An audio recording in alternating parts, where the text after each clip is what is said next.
UP academy for civil services में आप सभी का मैं स्वागत करता हूं। अगर आप तैयारी कर रहे हैं यूपी पीसीएस या यूपीएससी या यूपी के स्टेट लेवल के किसी भी एग्जाम का, तो आपको पता है उसमें क्या जरूर आता है, विलेज डेवलपमेंट पे जरूर आता है। और पंचायती राज एक ऐसा टॉपिक है कि 200% कुछ आए ना आए ये तो जरूर ही आता है किसी भी एग्जाम में, ये आप सभी को पता है।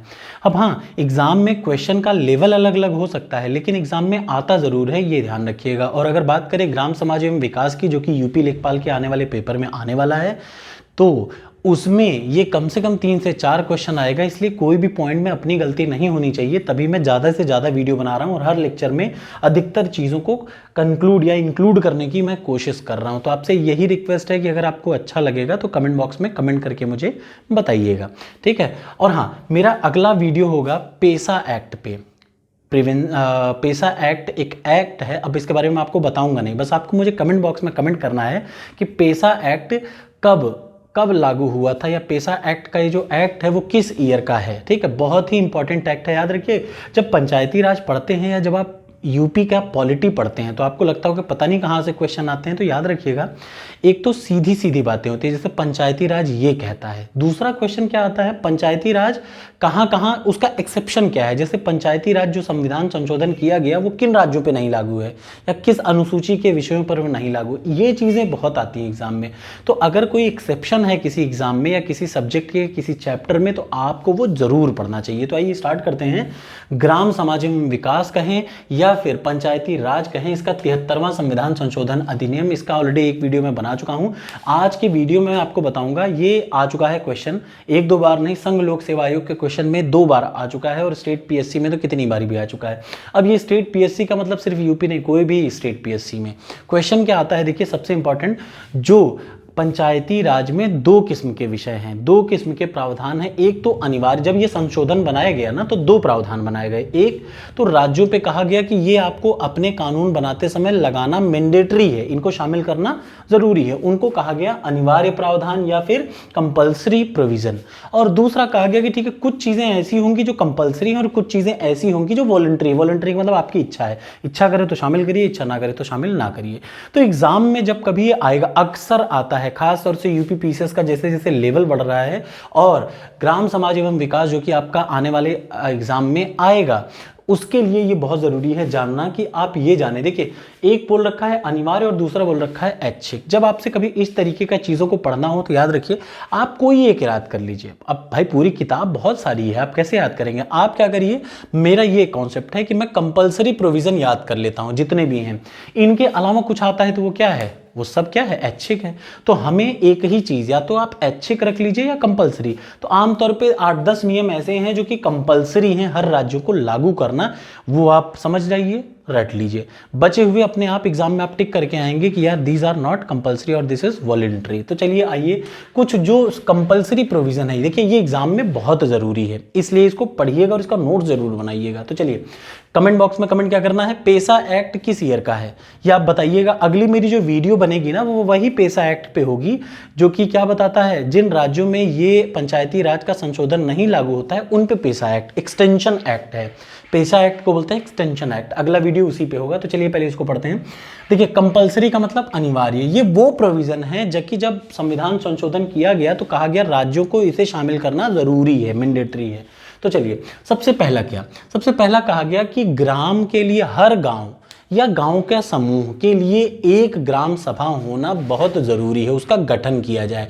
ऑर्गेनाइजेशन ऑफ ग्राम सभा फॉर ए विलेज और ए ग्रुप ऑफ विलेज, पहली चीज। दूसरी चीज आ जाइए पंचायत। अब इसने मैंने आपको बताया था लास्ट वीडियो में कि 3 स्तरीय पंचायत से होनी चाहिए। एक तो गांव लेवल पे ग्राम पंचायत, पंचायत तीनों लेवल पे, एक तो ग्राम लेवल पे बेसिक, फिर इंटरमीडिएट लेवल पे, और तीसरा जिला लेवल पे। तो वही कह रहा है, ये सब इंपॉर्टेंट प्रोविजन है, मैं फिर वही भले पढ़ा रहा हूं, लेकिन याद रखिए ये अनिवार्य प्रोविजन है, कंपलसरी प्रोविजन, ये होना मैंडेटरी है। कंपलसरी प्रोविजन क्या है, panchayat at village, intermediate and district level.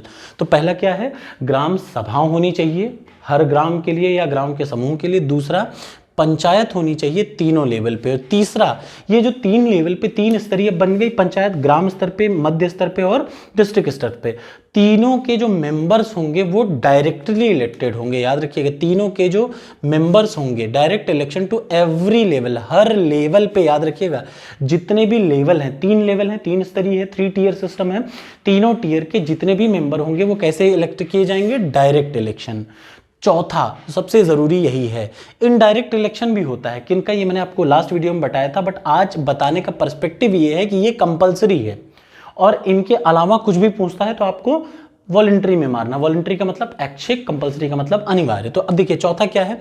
Indirect election for chairperson of. अब देखिए बोला गया 3 स्तरीय है, जिनमें ग्राम स्तरीय को छोड़ दीजिए, इंटरमीडिएट लेवल और डिस्ट्रिक्ट लेवल पे जो भी ग्राम या पंचायत बनेगी उसका जो चेयरपर्सन होगा, कहाँ कहाँ का? इंटरमीडिएट लेवल और डिस्ट्रिक्ट लेवल पे जो भी पंचायत बनेगी उसका जो चेयरपर्सन होगा उसका इलेक्शन डायरेक्ट नहीं होगा, बल्कि कैसा होगा? इनडायरेक्ट होगा। कैसा इलेक्शन होगा? अप्रत्यक्ष चुनाव होगा। मैं हिंदी इंग्लिश दोनों का बराबर यूज कर रहा हूँ, प्लीज डोंट माइंड। और कोई डाउट हो तो कमेंट बॉक्स में कमेंट करिएगा। 5वीं चीज समझ में आ गया?